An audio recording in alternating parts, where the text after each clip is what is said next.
Good evening, hello friends, welcome है आप सभी का आईएएस पॉइंट के यूट्यूब चैनल में। जैसा कि आप सभी जानते हैं, हमारा जो सेक्शन है यह आपका इम्पोर्टेंट क्वेश्चंस का रहता है, जिसमें हम डेली 10 क्वेश्चंस को डिटेल के साथ देखते हैं। क्वेश्चन शुरू करने से पहले मैं आपको बता दूं, अगर किसी भी क्वेश्चन में कोई भी डिफ़िकल्टी आती है तो अब आप हमसे कमेंट सेक्शन में पूछें। इसके साथ साथ अगर आपको किसी भी क्वेश्चन का आंसर पता है तो वो आप कमेंट सेक्शन में लिखें। अगर आपको नहीं भी पता है तो भी लिखें, क्योंकि ऐसा होता है कि अगर नेक्स्ट टाइम अगर यह क्वेश्चन आपके सामने आएगा तो आपको आंसर ज़रूर याद रहेगा। चलिए अब चलते हैं हमारे क्वेश्चंस की ओर। क्वेश्चन नंबर पहला है कि ब्रिटिश काल में भारत में निम्नलिखित में से किस भू राजस्व व्यवस्था को नहीं अपनाया गया। ऑप्शन है आपके पास स्थायी बंदोबस्त, रैयतवाड़ी व्यवस्था, महालवाड़ी व्यवस्था या फिर दहसाला व्यवस्था। क्वेश्चन एक बार फिर से रिपीट करती हूँ। जो ब्रिटिश काल है उसमें भारत ने निम्नलिखित में से किस भू राजस्व व्यवस्था को नहीं अपनाया था। क्या होगा इसका सही जवाब? Option number A, B, C या फिर डी। देखिए, इसका जो सही जवाब है वह है ऑप्शन नंबर डी, यानी कि दहसाला जो व्यवस्था है यह ब्रिटिश काल में भारत के जो भू राजस्व व्यवस्था है, ये जो व्यवस्था है जिसका क्या नाम है दहसाला व्यवस्था, इसको भारत में नहीं अपनाया गया था। आइए देखते हैं यह क्या है। आइन ए दहसाला मुगल साम्राज्य में बादशाह अकबर के शासनकाल में राजा टोडरमल द्वारा स्थापित की गई थी। अगर आपसे कहा जाए कि ये जो व्यवस्था है जो कि आइन ए दहसाला, यह किस बादशाह के शासनकाल में की गई, तो आप क्या बताओगे? बादशाह अकबर के शासनकाल में कौन से राजा के द्वारा? तो राजा टोडरमल के द्वारा स्थापित की गई थी। भू राजस्व व्यवस्था की पद्धति थी। अगला क्वेश्चन है आपके पास कि भारत में प्रथम रेल लाइन निम्नलिखित में से किसने बिछवाई थी। क्या पूछा है? किसने बिछवाई थी। ठीक है, कल चली थी ऐसा नहीं कहा गया है। क्या कहा है कि भारत में प्रथम रेल लाइन निम्नलिखित में से किसने बिछवाई थी। ऑप्शन है आपके पास विलियम डडले, रोजर स्मिथ, जर्द क्लार्क, वॉरेन हेस्टिंग्स। क्या होगा इसका सही जवाब? Option number A, B, C या फिर डी। देखो, भारत में जो प्रथम रेल लाइन है यह जॉर्ज क्लार्क, क्या नाम था इसका? George Clarke. इनके इन्होंने क्या की थी? इसे बिछवाई थी। क्या? भारत में प्रथम रेल लाइन। तो आपका जो सही जवाब है वह क्या होगा? ऑप्शन नंबर सी, यानी कि जॉर्ज क्लार्क। अगला क्वेश्चन है, भारत से ब्रिटेन की ओर से संपत्ति के अपवाहन का सिद्धांत किसने प्रतिपादित किया था। क्या कह रहा है? संपत्ति के अपवाहन का जो सिद्धांत है यह किसने प्रतिपादित किया था? किसकी तरफ से? भारत से ब्रिटेन की ओर। भारत से ब्रिटेन की ओर। ऑप्शन क्या है आपके पास? गोपाल कृष्ण गोखले, दादा भाई नौरोजी, सुरेंद्र नाथ बनर्जी या फिर लाला लाजपत राय। क्या होगा इसका सही जवाब? Option number A, B, C या फिर डी। भारत से ब्रिटेन की ओर जो संपत्ति का अपवहन का जो सिद्धांत था यह पूछा गया है कि किसके द्वारा प्रतिपादित किया गया था। क्या होगा इसका सही जवाब? ऑप्शन नंबर बी, यानी कि दादा भाई नौरोजी ने भारत से ब्रिटेन की ओर संपत्ति के अपवहन का सिद्धांत प्रतिपादित किया था। आइए देखते हैं। दादा भाई नौरोजी को महान बुद्धि पुरुष क्या कहा जाता है? महान वृद्ध पुरुष। इसके साथ साथ इन्हें grand old man of India, ठीक है, जो बुद्ध पुरुष यानी कि जो बहुत बूढ़े हो जाते हैं ना, उनके अकॉर्डिंग वो कहा जाता है। क्या तो क्या कहते हैं इन्हें? दादा भाई नौरोजी को महान वृद्ध पुरुष यानी कि grand old man of India कहा जाता है। यह प्रथम भारतीय थे जिन्हें 1892 में उदारवादी दल की ओर से ब्रिटेन के हाउस ऑफ कॉमन्स का सदस्य चुना गया था। किसका? ब्रिटेन का जो हाउस ऑफ कॉमन था इसका सदस्य चुना गया था। कब? 1892 में। किसकी ओर से? उदारवादी दल की ओर से। इन्होंने सर्वप्रथम भारत में राष्ट्रीय आय के आंकड़ों की गणना करने का प्रयास किया। इन्हें रौनी माई मजद यासन सभा तथा ईस्ट इंडिया एसोसिएशन की स्थापना की। किसकी? अगर आपसे कहा जाए ईस्ट इंडिया एसोसिएशन की स्थापना की। इसके साथ साथ 1867 से 68 में इन्होंने अपनी रचना poverty and on British rule in India. अगर आपसे कहे कि poverty and un British rule in India, ठीक है, यह किसके द्वारा प्रस्तुत किया गया था? आप क्या बताओगे? दादा नौरोजी के द्वारा ही इसे प्रस्तुत किया गया था। इसके साथ साथ धन का अपवाह सिद्धांत प्रस्तुत किया, जिसमें यह दर्शाया गया कि किस प्रकार भारतीय धन ब्रिटेन द्वारा लूटा जा रहा है। जो भारतीय धन है हमारा, वह ब्रिटेन के द्वारा किस तरीके से लूटा जा रहा है, यह किसने बताया था? तो इन्होंने बताया था poverty and un Britain rule in India में इन्होंने यह चीज़ें बताई थी। अगला क्वेश्चन है, वर्ष 1853 ईस्वी में लॉर्ड डलहौजी ने जो पहली टेलीग्राफ लाइन शुरू की वह किसके बीच की? ऑप्शन है आपके पास बम्बई और ठाणे, कलकत्ता और मद्रास, बम्बई और आगरा, या फिर कलकत्ता और आगरा। क्या पूछ रहे हैं वह कि जो वर्ष 1853 ईस्वी थी, इसमें जो लॉर्ड डलहौजी ने जो पहली टेलीग्राफ लाइन शुरू की थी वह किसके बीच? पहली, क्या कह रहे हैं, पहली टेलीग्राफ लाइन शुरू की कब की थी? 1853 में। किसके द्वारा की थी? डलहौजी के द्वारा। अब वो क्या पूछ रहा है कि कहाँ से किसके बीच में हुई थी? तो क्या होगा इसका सही जवाब? ए, बी, सी या फिर डी। तो मैं आपको बता दूं इसका जो सही जवाब है वह है ऑप्शन नंबर डी, यानी कि कलकत्ता और आगरा के बीच की थी। देखो, पहले तो इंपॉर्टेंट लाइन यह होगा कि पहली टेलीग्राफ लाइन कब शुरू की गई, तो आप क्या बताओगे? 1853 में। पहली जो टेलीग्राफ लाइन है यह किसके द्वारा शुरू की गई, तो आप बताओगे लॉर्ड डलहौजी के द्वारा। और किसके बीच में शुरू की गई था, तो आप क्या बताओगे? कोलकाता और आगरा के बीच में शुरू की गई थी। देखो, वर्ष 1853 ईस्वी में लॉर्ड डलहौजी ने जो पहली टेलीग्राफ लाइन शुरू की थी वह कलकत्ता और डायमंड हार्बर के बीच 1851 में मार्च 1894 तक टेलीग्राफ संदेश कलकत्ता से आगरा तक भेजना संभव हुआ। कब?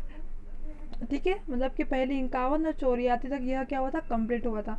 उसके बाद 1900 तक टेलीग्राफ सेवा भारतीय रेल से भी जुड़ गई थी। अगर आपसे पूछा गया कि टेलीग्राफ सेवा भारतीय रेल से कब जुड़ी, तो आप क्या बताओगे? 1900। क्वेश्चन नंबर 5वां है, भारत में सबसे पहला सूती वस्त्र मिल किस शहर में स्थापित किया गया था? इंपॉर्टेंट क्वेश्चन है। पहला तो आपको पता है, पहला तो पूछा जाता है हमेशा। भारत में जो पहला वस्त्र सूती जो वस्त्र था जिसकी मिल थी वह किस शहर में स्थापित की गई थी?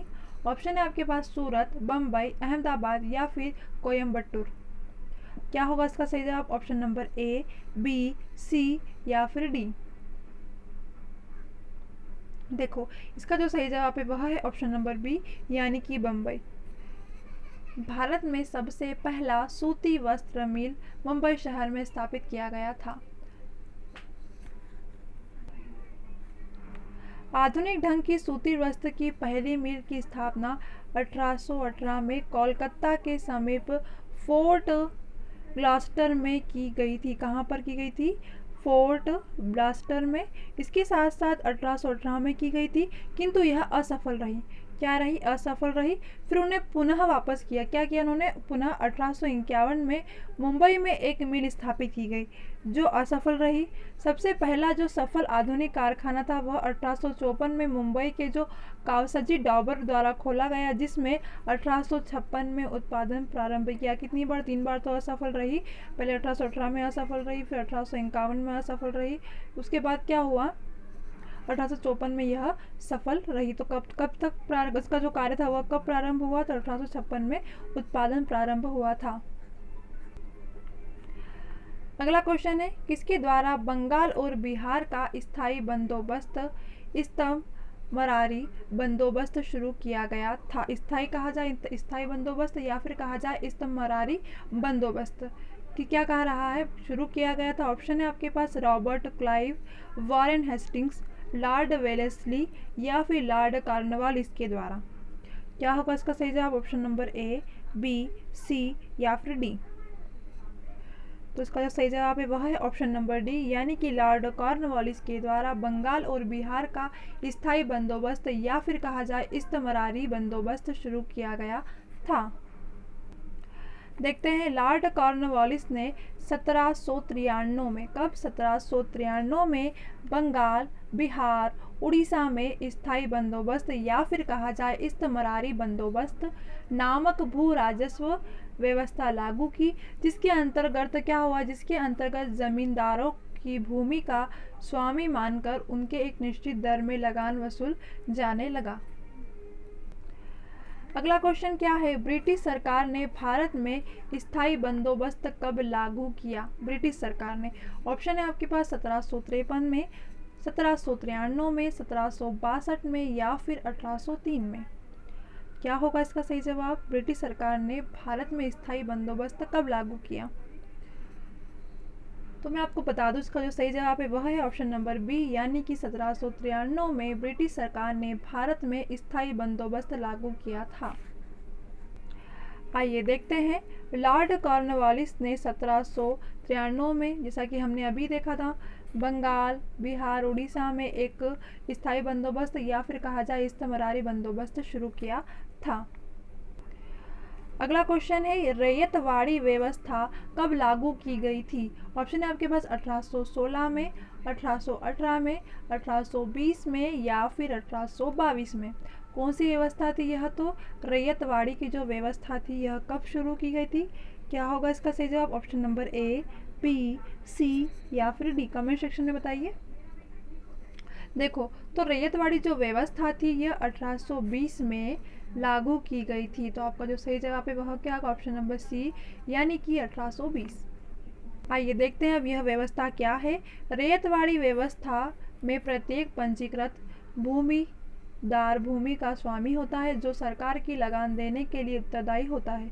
भूमिदार के पास भूमि को रहने, रखने व बेचने का अधिकार होता है। सीधी सी बात क्या है कि पंजीकृत जो भूमिदार होते हैं, मतलब कि पंजीकृत जो ज़मीनें होती हैं, उनका कार्य होता है जिसमें भूमिदार के पास भूमि को रहने, रखने और बेचने का काम होता है। उसे क्या कहा जाता है? उसे रैयतवाड़ी व्यवस्था कहा जाता है।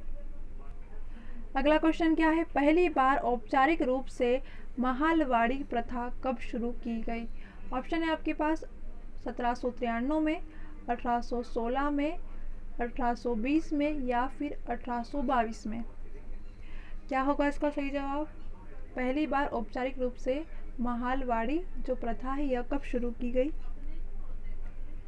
तो इसका जो सही जवाब है वह है ऑप्शन नंबर डी, यानी कि 1822 में पहली बार औपचारिक रूप से महालवाड़ी प्रथा शुरू की गई थी। आइए देखते हैं कि महालवाड़ी व्यवस्था क्या है। तो देखो, महालवाड़ी व्यवस्था का प्रस्ताव सर्वप्रथम हॉल्ट मैकेंजी, क्या बताओगे आप? हॉल्ट मैकेंजी के द्वारा लगाया या फिर कहा जाए कि लाया गया था। आपसे पूछा जाए कि महालवाड़ी व्यवस्था का जो प्रस्ताव है सर्वप्रथम किसने दिया था, तो आप क्या बताओगे? हॉल्ट मैकेंजी ने दिया था। इस व्यवस्था के अंतर्गत क्या होता है? तो इस व्यवस्था के अंतर्गत भूमि पर ग्राम समुदाय का सामूहिक अधिकार होता है। जो भूमि का जो ग्राम अंतर्गत जो भूमि पर जो ग्राम समुदाय होता है उनका सामूहिक अधिकार होता है। देखो, पहला क्या पॉइंट है कि महालवाड़ी व्यवस्था का प्रस्ताव कब दिया? तो 1819 ईस्वी में। किसके द्वारा दिया गया? हमने ऊपर देखा था, हॉल्ट मैकेंजी के द्वारा दिया गया था। इसके बाद क्या हो, इस प्रस्ताव को 1822 के रेगुलेशन 7 कंपनी द्वारा कानूनी रूप से प्रदान किया गया था। किसके द्वारा? रेगुलेशन 7 के द्वारा कानूनी रूप से प्रदान किया गया था। कब? 1822 ईस्वी में। किसके द्वारा शुरू किया गया था? Holt Mackenzie. कब? 1819 में। अगला क्वेश्चन है, नील कृषकों की दुर्दशा पर लिखी गई पुस्तक नील दर्पण के लेखक कौन थे? ऑप्शन है आपके पास बंकिम चंद्र चटर्जी, दीन बंधु मित्र, शरत चंद्र चटर्जी या फिर रविंद्रनाथ टैगोर। क्या होगा इसका सही जवाब? ए, बी, सी या फिर डी? इसका आंसर आपको कमेंट सेक्शन में बताना है और इस क्वेश्चन से रिलेटेड आप जितनी भी चीज़ जानते हैं वह भी आप कमेंट सेक्शन में ज़रूर बताएं। चलिए मिलते हैं हमारी अगली क्लास में, तब तक के लिए आप सभी को बेस्ट ऑफ लक।